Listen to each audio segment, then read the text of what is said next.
بسم اللہ الرحمن الرحیم۔ بسم اللہ الرحمن الرحیم۔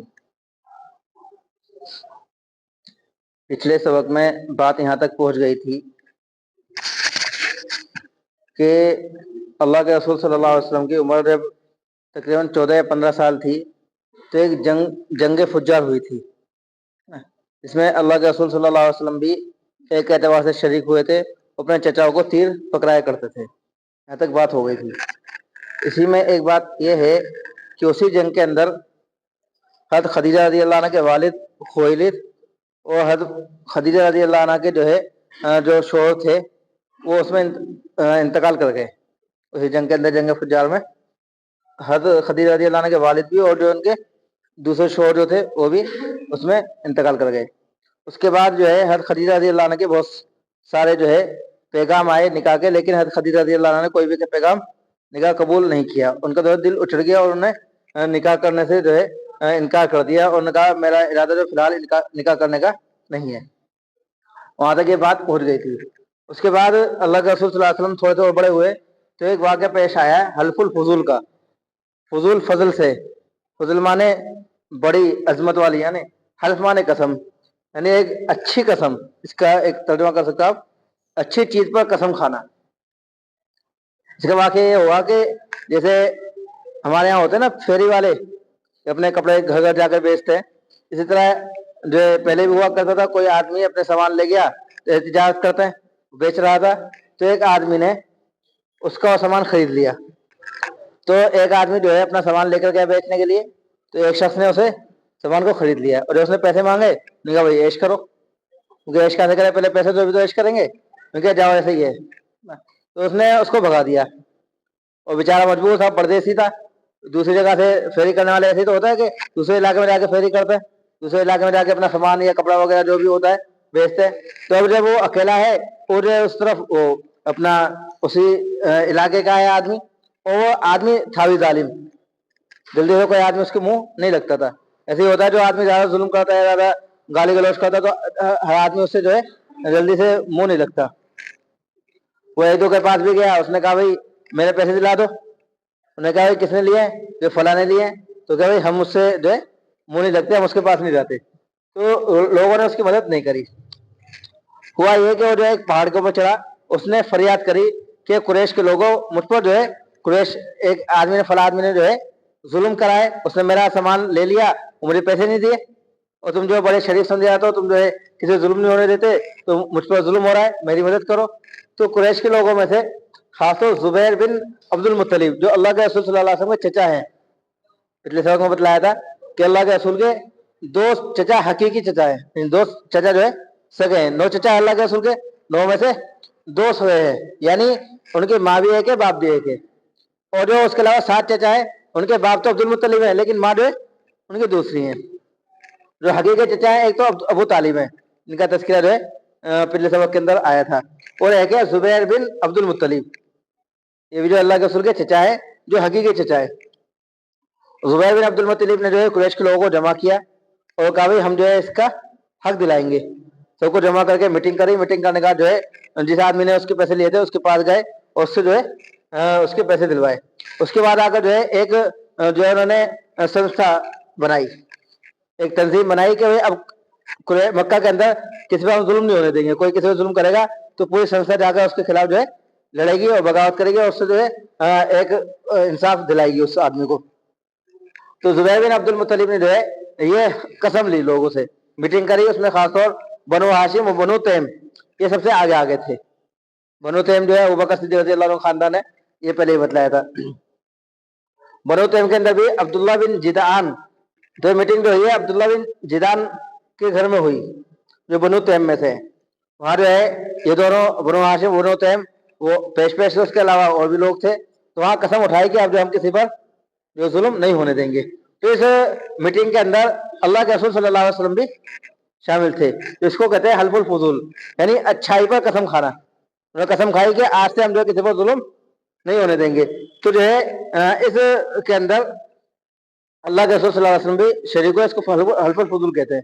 بعد میں چل کر اللہ کے رسول جب نبی بنائے گئے، بعد میں بھی اللہ کے رسول نے اس